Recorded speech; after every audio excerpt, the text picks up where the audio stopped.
Hey guys, stays on Schizophrenia, and you can call me Al. Schizophrenia, and you can call me Al. But before we get to this, please allow my brief prelude. As you know, I conveniently recorded it for our mutual comfort, our mutual convenience, and our mutual luxury. And hey, listen, I'm no spring chicken. I attest. I attest. I'm not a spring chicken. I've been around a few preludes in my many years. I'm telling you, this prelude has got something particularly luxurious, like an ever luxurious Italian ice, an Italian ice. Hello there, my name is Robert Italiano. Francis. You've stumbled on my Unconquering Schizophrenia YouTube channel, where me and the bird. Birds on Vacation, right, Book that's 2. Right, we talk schizophrenia.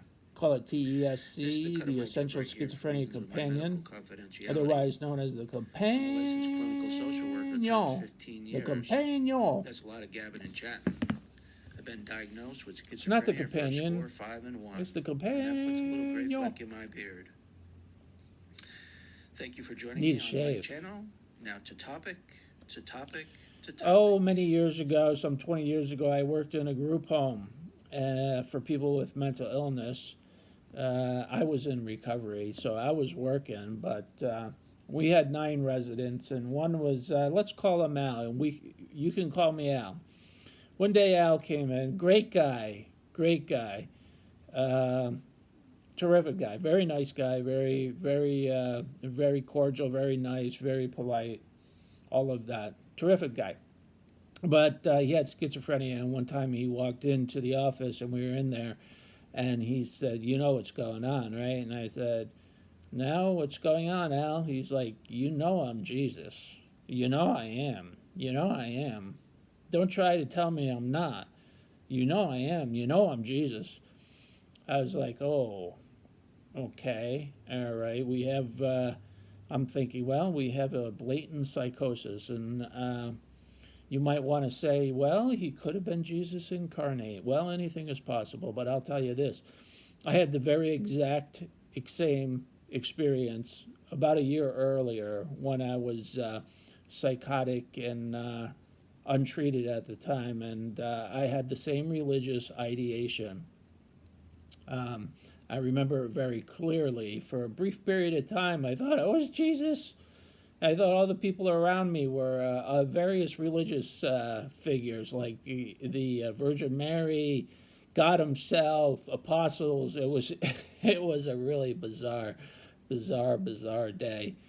Floridly psychotic, having all this religiosity. So anyway, Al thought he was Jesus, and it's quite remarkable to see it when somebody becomes psychotic. And religiosity, religious ideation is par for the course for us. And I certainly learned my lesson with that. And, once he got stabilized, that went away. But it's curious, the religiosity that comes with schizophrenia. It's a routine.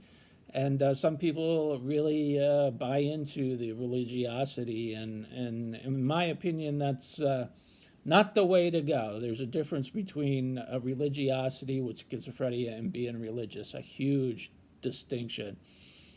I have a good deal of faith, but I don't have religiosity, which is religious delusions, apparently. And it was very apparent that he was delusional, but it was remarkable to see. When you see it, you'll never forget. And it's like panic attacks. I always say, when you see a panic attack, then you'll know what one is. But until you'll see one, you don't really comprehend what it is. But that was, you could call me Al. He did better. He got stabilized. He was back on track, and all is well. It's a happy ending. And we can have an Italian ice. All right. I love the Italian ice. It's a good treat. All right. Enjoy one. We'll see you next time.